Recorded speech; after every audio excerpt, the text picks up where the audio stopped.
Bab 1 Sistem reproduksi pada manusia. Ya, pertemuan yang pertama yang akan kita bahas adalah pembelahan sel. Nah, ini sel, ya, dia membelah nanti menjadi dua dan seterusnya. Nah, proses pembelahan sel inilah nanti yang akan kita bahas pada pertemuan pertama ini. Nah, proses pembelahan sel itu ada dua macam, yaitu yang pertama pembelahan secara mitosis, yang kedua adalah pembelahan secara meiosis. Nah, apa bedanya pembelahan mitosis dengan meiosis? Mari kita bahas satu persatu. Pembelahan mitosis itu adalah pembelahan sel yang menghasilkan sel anak yang jumlah kromosomnya sama dengan jumlah kromosom sel induk. Jadi sel anaknya nanti jumlah kromosomnya sama dengan jumlah kromosomnya sel induk. Ini bagannya. Ini sel induknya. Ini sel anaknya. Sel induknya jumlahnya 2 kromosom. Sel anaknya masing-masing juga 2 kromosom. Nah, ini berarti jumlah kromosom sel anak sama dengan jumlah kromosom sel induk. Inilah proses pembelahan mitosis itu. Nah, bagaimana proses terjadinya kok bisa seperti itu? Ya, sel ini sebelum membelah dia akan membentuk duplikat kromosom dulu. Jadi kromosomnya membuat duplikat, membuat dobelan, membuat fotokopinya. Misalnya kromosom yang ini, ya, membuat duplikat. Kromosom yang satunya ini yang hijau juga membuat duplikat. Ya. Setelah itu baru sel terbelah menjadi 2, terus kromosomnya terbagi 2. Yang merah ini ke sini 1, yang satu ke sini, yang hijau ini juga begitu, sini 1, yang satu ke sini. Sehingga jumlah kromosom anak sama dengan jumlah kromosom induknya. Itulah pembelahan secara mitosis. Ya, satu sel menjadi 2 sel mitosis itu. Pembelahan mitosis itu terjadi pada sel-sel tubuh kita. Ya, jadi seandainya jumlah kromosom induknya ada 4, maka nanti di sini juga masing-masing 4. Kalau jumlah kromosom induknya 8, maka sel anaknya juga 8 masing-masing. Nah, itulah pembelahan mitosis. Sedangkan pembelahan meiosis itu adalah pembelahan sel yang menghasilkan sel anak yang memiliki jumlah kromosom separuh dari jumlah kromosom induknya. Jadi jumlah kromosomnya sel anak nanti hanya setengahnya jumlah kromosom sel induk. Jadi berkurang jumlah kromosomnya. Maka pembelahan meiosis ini disebut dengan pembelahan reduksi. Karena terjadi pengurangan jumlah kromosom. Nah, pembelahan meiosis itu terjadinya 2 kali pembelahan secara berturut-turut. Maka nanti ada istilah meiosis 1 dan meiosis 2. Nah, ini membelah, pembelahan pertama, kemudian membelah lagi yang kedua. Nah, bagaimana prosesnya? Ini ya, meiosis 1. Ya. Ini sel kromosomnya ada 2, dia membelah. Nah, ini meiosis 1. Kemudian kromosomnya yang ini ke sini terus membentuk duplikat. Yang ini ke sini terus membentuk duplikat. Setelah itu sel ini membelah lagi, meiosis kedua, membelah menjadi 2. Nah, kromosomnya terbagi 2, sini 1, sini 1. Selanjutnya ini juga begitu, membelah lagi menjadi 2, kromosomnya ini 1, ini 1. Sehingga jumlah kromosom sel anak ini hanya setengahnya jumlah kromosom sel induk. Ini 2, ini hanya 1. Nah, gitu. Jadi kalau misalnya sel induknya jumlah kromosomnya 4, maka nanti di sini berarti 2. Kalau sel induknya 8, maka sel anaknya ini 4. Nah, gitu. Pokoknya sel anak jumlah kromosomnya masing-masing hanya setengahnya jumlah kromosom sel induk. Itulah pembelahan meiosis. Satu sel nanti akan membelah menjadi 4 sel meiosis itu. Dan ini terjadinya di alat kelamin yang membentuk sel kelamin.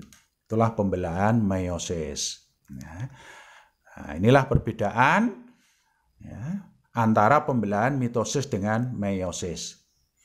Pembelahan mitosis gunanya untuk proses pertumbuhan, sehingga ini terjadi pada sel-sel tubuh. Kalau pembelahan meiosis gunanya untuk membentuk sel kelamin. Ya, jadi ini terjadi pada alat kelamin yang menghasilkan sel kelamin, yaitu testis kalau pria, kalau wanita ovarium. Nah, Gitu. Kemudian jumlah sel anaknya kalau mitosis 2, jadi satu sel menjadi 2 sel tadi. Kalau meiosis jumlah sel anaknya ada 4, satu sel nanti akan membelah menjadi 4. Kemudian jumlah kromosom sel anak, kalau mitosis tadi jumlah kromosom anaknya sama dengan induknya. Sedangkan meiosis jumlah kromosom sel anaknya hanya separuh dari kromosom induknya. Itulah perbedaan pembelahan mitosis dengan meiosis. Selanjutnya, bagaimanakah urutan atau langkah-langkah pembelahan mitosis itu? Ya. Anak-anak, sel itu mengalami 5 fase, yaitu profase, metafase, anafase, telofase, dan interfase. Nah, ini fase sel. Tapi fase pembelahan sel itu hanya 4 ini. Maka nanti hati-hati kalau ada pertanyaan. Kalau ditanya fase sel, jawabannya 5 ini. Tapi kalau ditanya fase pembelahan sel, jawabannya 4 ini. Ya, karena interfase itu bukan fase pembelahan sel. Sudah selesai, ini fase istirahat. Ya. Sekarang mari kita bahas satu persatu. Fase yang pertama namanya profase. Ini adalah fase pembentukan kromosom. Jadi terjadi pembentukan kromosom. Diawali dari butir kromatin, membentuk benang kromatin, kemudian terbentuk kromosom. Metafase, kromosom ini nanti akan berjajar di bidang ekuator, di tengah-tengah sel. Selanjutnya anafase, kromosom yang ada di tengah-tengah sel ini tadi, dia membelah secara membujur. Kemudian masing-masing belahannya bergerak ke arah kutub sel yang berlawanan. Kemudian telofase, belahan kromosom ini tadi yang bergerak ke kutub sudah berkumpul di kutubnya. Kemudian sel membelah menjadi 2. Selesailah proses pembelahan sel. Selanjutnya sel mengalami fase interfase istirahat. Dia melakukan kegiatan sehari-hari sesuai dengan fungsinya masing-masing. Nah, itulah langkah-langkah pembelahan mitosis. Ya, rangkumannya seperti itu. Nah, untuk lebih jelasnya ini bagian pembelahannya. Yang pertama profase. Ya, tadi profase adalah fase pembentukan kromosom. Ini langkah-langkahnya.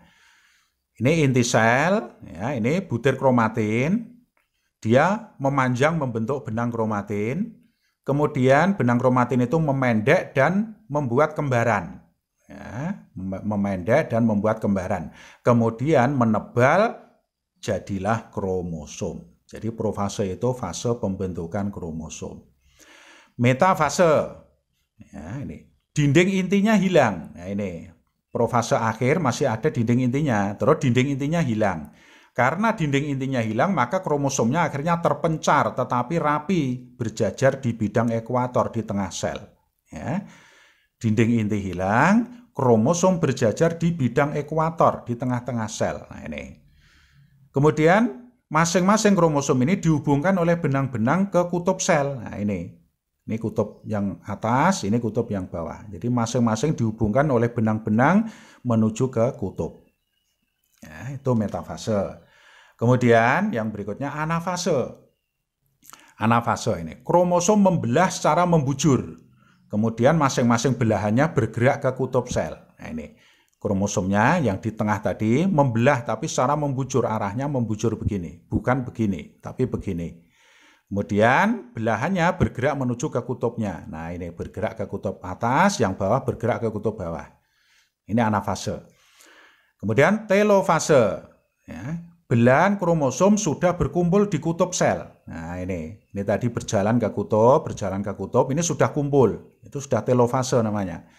Belahan kromosom berkumpul di kutubnya masing-masing, kemudian terbentuk membran inti. Nah, ini membran intinya terbentuk lagi. Ya. Setelah itu sel membelah menjadi 2. Ini tengahnya sel ini melekuk ke dalam, melekuk akhirnya putus, terpisahlah terbentuk 2 sel. Itulah proses pembelahan sel. Ya. Nah, selanjutnya silakan anak-anak untuk membuat rangkumannya. Silakan, ini dilengkapi, dirangkum. Ya, nah, ini juga. Ya. Selanjutnya, silahkan dikerjakan soal-soal berikut ini. Nih, silahkan dikerjakan. Ya. Ditulis soalnya, dikerjakan. Kemudian ini, jadi ada 15 soal, silahkan dikerjakan untuk lebih memahami materi tentang pembelahan sel ini. Demikian, terima kasih. Sampai jumpa pada pertemuan yang kedua.